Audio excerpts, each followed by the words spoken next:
Elle était pauvre, invisible. Juste une domestique dans une maison de milliardaire. Jusqu'au jour où elle découvre une photo. Le visage sur ce cadre? Sa mère. Et là, sa vie bascule. À jamais. La maison sur la colline. Le soleil brûlait les tôles de la ville de Kétou quand Clara monta, encore essoufflée, la côte vers la grande maison. Chaque matin, à 5h30, elle quittait sa chambre d'une pièce dans le quartier de Djikpé, traversait le marché encore endormi, évitait les chiens errants, et grimpait la colline des puissants. Là-haut, derrière les murs blancs et les caméras, vivait Sadjo Doumbia. Le genre d'homme qu'on ne regarde pas dans les yeux. Ancien ministre, devenu roi des télécoms, propriétaire de chaînes télé, d'hôtels, d'un parti politique et d'un silence chargé de secrets. Clara, elle, n'était qu'une ombre parmi ces murs. Elle nettoyait les sols, lavait les vitres, repassait les costumes qu'elle ne porterait jamais. On l'appelait « la petite ». On l'ignorait. Un mercredi, pendant que les autres domestiques étaient occupés à la cuisine, la chef de maison lui ordonna de dépoussiérer la vieille Elnor. C'est pour les invités de passage, mais depuis le Covid, plus personne n'y va. Débrouille-toi. L'Elnor était silencieuse, couverte de draps blancs sur les meubles. L'air y avait l'odeur des choses oubliées, vieux bois, cire, secret. Clara leva une toile épaisse sur une bibliothèque. En passant un chiffon, elle fit tomber un cadre derrière une pile de vieux livres. Le verre était fissuré. Elle souffla la poussière. Puis s'arrêta. C'était une photo ancienne. On y voyait une femme au teint doré, les cheveux relevés avec un foulard en soie, un collier d'ambre autour du cou. Son regard était calme, profond, mélancolique. Clara sentit ses genoux faiblir. Elle tomba à genoux, tenant le cadre comme un trésor fragile. Cette femme, c'était Mariam. Sa mère. Morte il y a 19 ans. Un éclair traversa son cœur. Que faisait la photo de sa mère dans cette maison de milliardaire? Ma mère chez les puissants. La photo ne quittait plus sa tête. Même en lavant le linge ou en épluchant les ignames pour la soupe du chef, Clara ne pensait qu'à ça. Sa mère, Mariam, morte quand elle avait 5 ans, apparaissait ici, dans cette maison riche et pleine de secrets, comme un fantôme bien vivant. C'était impensable. Le soir même, dans sa petite chambre du personnel, éclairée par une ampoule nue qui clignotait à moitié, Clara sortit la vieille boîte de fer où elle gardait ses souvenirs. Elle y trouva une photo abîmée d'enfance, une image d'elle, bébé, dans les bras de sa mère. Le même regard. Le même collier d'ambre. Aucune illusion possible. Le lendemain, elle retourna discrètement dans l'aile nord, le cœur battant. Elle voulait revoir la photo. Mais elle n'était plus là. Le cadre avait disparu. Quelqu'un savait. Quelqu'un l'avait vu. Pendant plusieurs jours, Clara observa. Elle se fit encore plus discrète que d'habitude, se glissant comme une ombre dans les couloirs. Elle observa les allées et venues de Sadjo Doumbia, cet homme à la barbe bien taillée, toujours au téléphone, escorté d'assistants et de conseillers. Il marchait comme un roi, parlait comme un président. Un après-midi, alors qu'il rentrait seul de sa voiture blindée, Clara prit son courage à deux mains. Elle s'approcha, tête baissée. « Monsieur. Excusez-moi. Je voulais savoir. Cette femme, la photo dans la bibliothèque ?» Il la fixa, lentement. Son regard s'assombrit. Un long silence tomba. « Quelle photo ?» demanda-t-il. « Une femme avec un collier d'ambre ? Elle me ressemble ? Je crois que c'est ma mère. » Sadjo ne répondit pas. Il regarda Clara comme s'il la voyait pour la première fois. Pas comme une domestique, non. Comme une apparition. Puis il détourna les yeux. « Tu travailles ici pour le ménage, non ? Fais ton travail. Ne t'occupe pas de ce que tu ne comprends pas. » Et il disparut dans le couloir marbré, comme un fantôme emportant ses secrets avec lui. Clara resta plantée là, tremblante. Mais une chose était claire, il avait reconnu la photo. Et pire encore, il avait reconnu Clara. Pourquoi ne voulait-il pas parler? Quelle histoire liait sa mère, Mariam, à cet homme de pouvoir? Elle savait une chose, elle ne s'arrêterait pas là. Même si ça lui coûtait sa place. Elle devait savoir la vérité. Car si sa mère avait vécu ici, aimée ou cachée, alors Clara n'était peut-être pas seulement une domestique. Elle était peut-être une pièce d'un grand puzzle. Et quelqu'un faisait tout pour l'effacer. Les rideaux ne cachent pas les fantômes. Les jours suivants furent lourds. L'air dans la maison semblait plus tendu. Sadjo Doumbia, d'habitude distant mais poli, ne la regardait plus. Il passait comme une ombre, plus nerveux qu'avant. Clara sentait qu'elle avait dérangé quelque chose de profond. Un souvenir qu'il voulait enterrer. Mais Clara n'était plus une simple domestique. Elle était une fille qui cherchait sa mère. Une vérité. Une justice. Et désormais, elle savait que cette maison la lui avait volée. Un soir d'orage, alors que les autres employés regardaient une telenovela dans la cuisine, Clara s'éclipsa discrètement. Elle monta à l'aile nord, armé d'une lampe de poche, son cœur cognant comme un tambour. La porte de la bibliothèque était entr'ouverte. Bizarre. Elle jeta un œil à l'intérieur. Rien ne bougeait. Pas un souffle. Elle chercha derrière les étagères, les rideaux, le grand meuble où elle avait trouvé la photo. Tout avait été nettoyé. Trop nettoyé. Il ne restait rien. Juste, un tiroir entr'ouvert. Presque comme une invitation. Elle hésita. Puis tira le tiroir. Un léger grincement. À l'intérieur, des papiers, un vieux chapelet brisé, et une enveloppe scellée. Sur le dos, une écriture penchée, « À toi, ma fille. Si un jour tu découvres. » Clara chancela. Ses mains tremblaient en ouvrant l'enveloppe. À l'intérieur, une lettre pliée plusieurs fois, une petite photo en noir et blanc, et un carnet jauni par le temps. La lettre. Ma fille. Si tu lis cette lettre, c'est que tu as trouvé le chemin. Peut-être que tu as eu le courage que moi je n'ai pas eu. Je m'appelle Mariam. Oui, je suis ta mère. Et j'ai aimé un homme qu'il ne fallait pas aimer. Je l'ai aimé au point d'oublier qui j'étais. Quand j'ai découvert que j'étais enceinte, il m'a dit de partir. Il disait que c'était pour me protéger. Mais j'ai compris que c'était pour m'effacer. J'ai fui. Mais j'ai laissé des traces ici. Si tu existes, si tu vis, alors tu es la preuve que l'amour ne meurt pas, même quand il fait peur. Pardonne-moi. Protège-toi. Et souviens-toi, la vérité est un tambour. Même enfoui, il finit toujours par résonner. Clara ne put retenir ses larmes. Elle serra la lettre contre elle, comme un cœur retrouvé. Puis elle prit le petit carnet. Des dates. Des noms. Des adresses. Des bouts de phrases comme des fragments d'un journal intime. Et là, à la dernière page, une phrase entourée de rouge.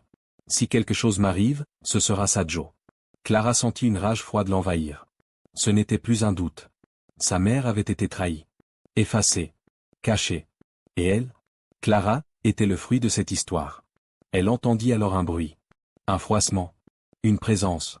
Elle éteignit la lampe d'un geste. Le silence revint. Mais en sortant de la pièce, une ombre se glissa derrière un pilier. Quelqu'un l'avait vue. Quelqu'un l'avait suivi. L'ombre du mensonge. Les jours suivants, Clara sentit le vent changer. Ce n'était pas le vent des saisons, mais celui qui précède les tempêtes dans les vies. Dans la maison de Sadjo Doumbia, on murmurait. On la regardait plus que d'habitude. Certaines employées chuchotaient quand elle passait. Le jardinier ne lui disait plus bonjour. Même la cuisinière, d'ordinaire gentille, lui lança une phrase étrange. Fais attention, ma fille. Dans certaines maisons, trop de curiosité peut enterrer quelqu'un 2 fois. Clara n'avait rien dit à personne. Rien sur la lettre. Ni sur le carnet. Ni sur la photo. Mais quelqu'un l'avait vue cette nuit-là, elle en était sûre. Quelqu'un qui voulait la faire taire. Comme on avait fait taire Mariam. Elle prit une décision. Elle retourna voir Sadjo Doumbia.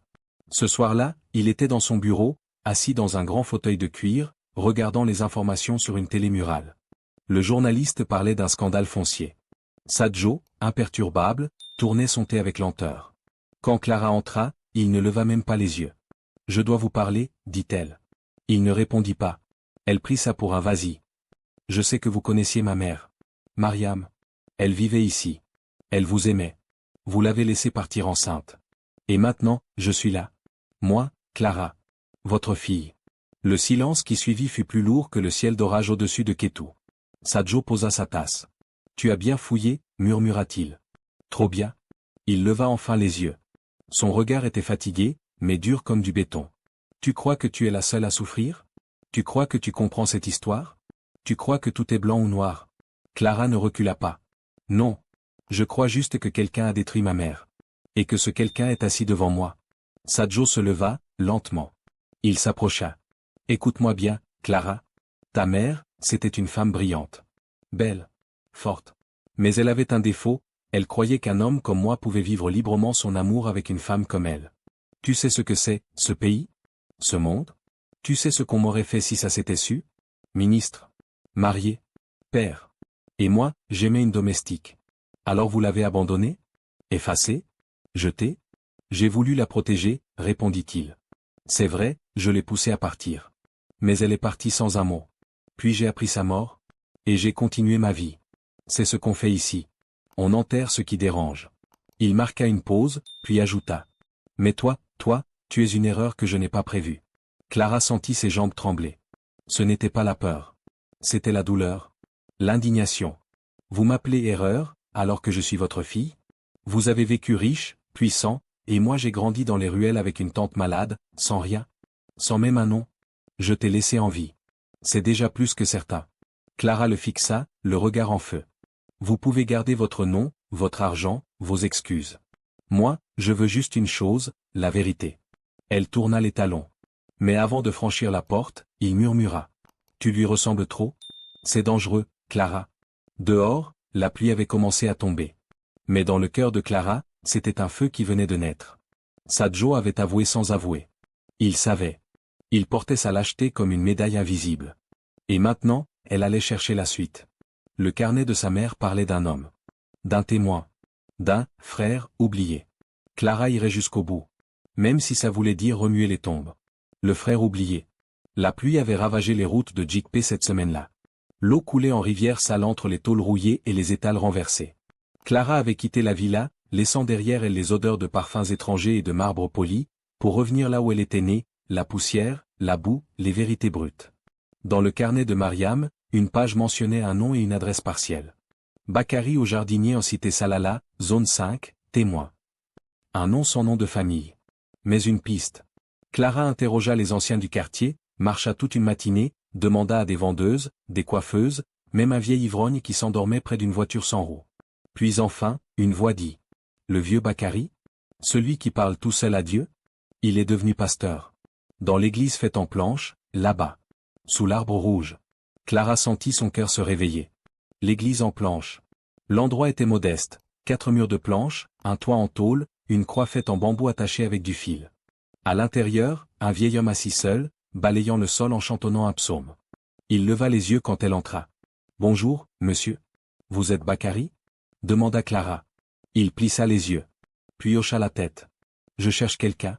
Une femme. Elle s'appelait Mariam. Elle a travaillé dans la maison de Sadjo Doumbia. Il y a plus de 20 ans. Le vieux la fixa longtemps. Son balai s'arrêta. Elle est venue me voir, la veille de sa disparition, murmura-t-il. J'étais jardinier dans la grande maison, oui. Elle me faisait confiance. Moi, je n'étais qu'un pauvre, comme elle. Pas comme eux, pas comme lui. Il se leva. Lentement. Comme si la mémoire était trop lourde à porter debout. Elle pleurait. Elle m'a dit, Bakary, si je reste ici, ils vont me tuer. Elle m'a demandé une seule chose, la conduire à la gare. Elle voulait fuir, aller dans le nord. Recommencer ailleurs. Je l'ai accompagnée. Je l'ai laissée monter dans un bus. Et après, plus rien. Vous n'avez plus jamais eu de nouvelles? Non. Mais j'ai prié pour elle. Tous les jours. Et maintenant, tu me dis que tu es sa fille? Clara hocha la tête. Le vieil homme posa une main sur son cœur. Des larmes montèrent. Alors elle a réussi. Elle t'a sauvé. Un secret encore plus lourd. Mais Bakary avait gardé autre chose. Un souvenir. Une confidence. Une peur. La veille de son départ, Mariam m'a confié un petit paquet. Elle m'a dit, si je ne reviens jamais, ce carnet doit être donné à ma fille, le jour où elle me cherchera. Je ne savais pas si ce jour viendrait. Mais le voilà. Il fouilla dans un sac plastique caché derrière l'autel, en ressortit une enveloppe protégée par des feuilles de plastique. Clara l'ouvrit avec précaution. À l'intérieur, une page arrachée d'un dossier médical. Une échographie. Et un nom de médecin. Et une note manuscrite. Il y a 2 enfants. 2 cœurs. 2 vies. S'ils découvrent ça, ils ne me laisseront jamais partir. Clara sentit le sol basculer sous elle. 2.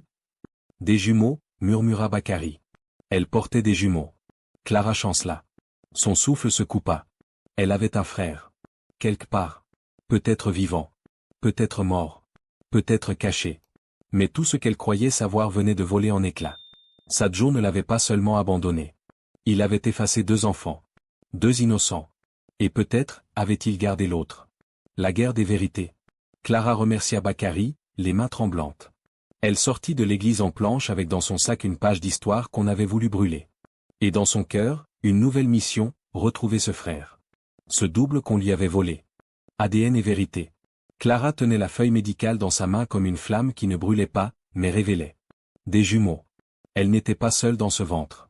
Elle n'avait jamais été seule. Quelque part, dans cette ville ou ce pays, peut-être même dans cette maison, vivait un frère dont elle ignorait jusqu'au prénom. Elle retourna à la villa, le cœur secoué, le regard changé. Désormais, elle n'était plus là pour chercher le passé. Elle allait le confronter. Des tests et des silences. Mais comment prouver tout ça? Dans un pays comme le Kalandi, où les laboratoires appartiennent souvent aux puissants, il fallait être malin. Clara contacta Asita, une jeune journaliste connue pour ses enquêtes brûlantes. On disait qu'elle avait fait tomber un ministre en révélant des contrats truqués. Elle travaillait pour une radio urbaine, parlait vrai, habillée toujours en jean et en colère. Ton histoire, c'est une grenade, dit Asita après avoir écouté Clara. Si ce que tu dis est vrai, on tient là le scandale du siècle. Je veux pas un scandale, répondit Clara. Je veux juste la vérité. Et peut-être, retrouver mon frère. Tu vas avoir besoin de preuves solides. Et d'un test ADN. Discret. Asita connaissait un biologiste qui travaillait dans un hôpital public. Intègre. Pauvre. Et donc honnête. Clara récupéra une mèche de ses propres cheveux. Puis, un jour où Sadjo s'était endormie dans son fauteuil après un déjeuner copieux, elle entra silencieusement, un gant sur la main, et subtilisa un peigne argenté posé sur la table basse. Quelques poils. Le prélèvement fut transmis. L'attente. Les jours qui suivirent furent les plus longs de sa vie. Clara ne dormait plus. Elle pensait à ce frère inconnu, à Mariam, à Sadjo. Avait-il gardé l'autre enfant? Était-ce un garçon? Où était-il passé? Et si Sadjo avait fait pire? Le 7e jour, Asita arriva avec une enveloppe scellée. Clara ouvrit. Lut. Correspondance génétique, 99,9%. Relation identifiée, père biologique confirmé. Elle sentit son ventre se nouer. Pas de doute. C'était officiel. Sadjo Doumbia était son père. La vérité frappe à la porte. Le soir même, Clara se rendit dans le grand salon. Sadjo était seul, un verre de vin à la main, la télévision allumée sur une chaîne d'infos où l'on parlait de corruption politique comme d'un sport national. Clara s'avança et posa doucement le dossier sur la table basse. « Lis ça, dit-elle. Sadjo prit le papier. Lut. Resta silencieux. Tu n'as plus besoin de fuir. Tu ne peux plus mentir. Tu es mon père. Et tu as effacé ma mère de ta vie comme on efface une rature. Clara, tu as fait pire. Tu m'as abandonné. Tu m'as laissé dans la poussière. Et toi, tu as continué ta vie entre luxe, pouvoir et silence. Tu crois que c'était simple? Répliqua Théil, la voix tremblante. Ce pays ne pardonne pas aux hommes faibles. Aimer une femme comme ta mère, c'était perdre tout ce que j'avais construit. Alors tu as choisi de perdre ton âme. Elle sortit la feuille d'échographie. Et ça? Tu savais qu'elle portait 2 enfants? Sadjo blêmit. Cette fois, ce n'était plus de la colère dans son regard. C'était de la peur. « 2 » murmura-t-il. Clara vit ses mains trembler. Il ne savait pas. Ou alors, il avait voulu oublier. « Où est mon frère » cria Clara. « Où est-il? Est-ce que tu l'as pris? Est-ce que tu l'as vendu? Est-ce qu'il est mort » Sadjo se leva. Il marcha jusqu'à la fenêtre. Long silence. « Je n'ai jamais su, dit-il enfin. Mariam est partie. Elle m'a laissé, seule. J'ai appris sa mort dans un journal. Mais je n'ai jamais entendu parler d'un second enfant. Jamais. » Il se retourna. « Tu me détestes, je comprends. Mais je ne sais rien de ce frère. Si tu veux le retrouver, ce ne sera pas ici, ce sera ailleurs. » Un nom. Un espoir. Clara le fixa, incertaine. Puis Sadjo ajouta, à voix basse. « Il y avait un médecin. Le docteur Cadio. C'est lui qui s'occupait des grossesses des domestiques. Il travaillait avec moi à l'époque. Il savait tout. Si quelqu'un sait ce qu'il s'est vraiment passé, c'est lui. » Clara nota le nom. Un dernier espoir. Mais à Kétou, la vérité a un prix. Le lendemain, la radio d'Asita publia anonymement le résultat du test ADN. Un extrait. Juste ce qu'il fallait. Le scandale éclata. Le grand Sadjo Doumbia aurait une fille cachée avec une domestique morte. Les réseaux sociaux prirent feu. Les journalistes se rassemblèrent. Les adversaires politiques flairèrent le sang. Mais Clara s'en fichait. Elle n'était plus une victime. Elle était une chercheuse de vérité. Et maintenant, elle allait retrouver le jumeau perdu. La princesse des ruelles. Kétou n'avait jamais vu ça. En l'espace de 48 heures, tous les téléphones vibraient avec la même nouvelle. Sadjo Doumbia, l'ancien ministre devenu magnate, a une fille cachée issue d'une liaison avec une domestique morte dans des circonstances troubles. Les chaînes locales en faisaient des débats, les jeunes créaient des hashtags, les réseaux sociaux partageaient la photo de Clara avec ce titre. Hashtag fille du silence. Certains la prenaient pour une menteuse. D'autres, pour une héroïne. Elle n'avait rien demandé. Mais désormais, tout le monde savait son nom. Le palais tremble. Sadjo Doumbia, lui, ne parlait plus. Il avait disparu des écrans. Ses conseillers faisaient des démentis mal ficelés. Son parti politique se fissurait. Des investisseurs se retiraient. Et chez lui, dans la grande villa, l'ambiance était devenue glaciale.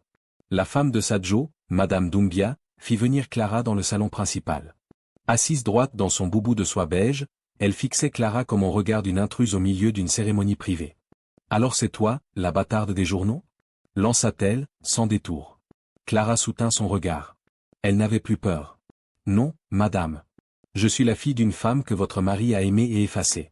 Et je suis ici pour réparer ce qu'on a brisé. » Madame Doumbia laissa un rire amer s'échapper. « Tu crois que c'est un conte de fées? Tu crois qu'il suffit de quelques cheveux et d'un test pour voler une part de cet empire? Cette famille? Ces terres? Ce nom ?» Clara répondit calmement. « Je ne veux ni voler, ni mendier. Je suis héritière de ce que vous avez caché. Rien de plus. Rien de moi. La justice des papiers. Avec les documents, les lettres de Mariam, les témoignages et l'ADN, le tribunal reconnaît officiellement Clara comme fille biologique de Sadjo Doumbia. Dans un pays où la justice penche souvent du côté du pouvoir, c'est une victoire rare. Mais symbolique. Car le nom, elle le refuse. Doumbia, dit-elle à la journaliste Asita, ce n'est pas le nom que ma mère m'aurait donné. Mon nom à moi, c'est Clara Mariam. Et c'est suffisant. Les rues se souviennent. Après le verdict, Clara retourne dans le quartier de Djikpé. Les enfants du coin courent vers elle. On l'applaudit, on l'appelle la princesse des ruelles, celle qui est sortie de la poussière avec la tête haute. Elle repasse devant la maison de tôle où elle a grandi. Le toit tient à peine. Sa tante, vieille et malade, la regarde avec fierté. Ta mère aurait été fière, dit-elle. Tu lui as redonné sa voix. Clara pleure. Pour la première fois depuis des semaines, non pas de tristesse, mais de paix. Et le frère? Mais une chose manque. Un silence persiste. Son frère. Elle interroge le docteur Cadio, un vieux gynécologue désormais à la retraite. Elle le retrouve dans un dispensaire rural, près des rizières. Il lit les documents, regarde Clara, puis reste un long moment sans parler. Elle portait bien 2 enfants. C'est vrai, dit-il. Mais un jour, des hommes sont venus. On m'a forcé à dire qu'il n'y avait qu'un seul bébé. Je ne sais pas ce qu'il est devenu. Peut-être qu'ils l'ont confié. Peut-être vendu.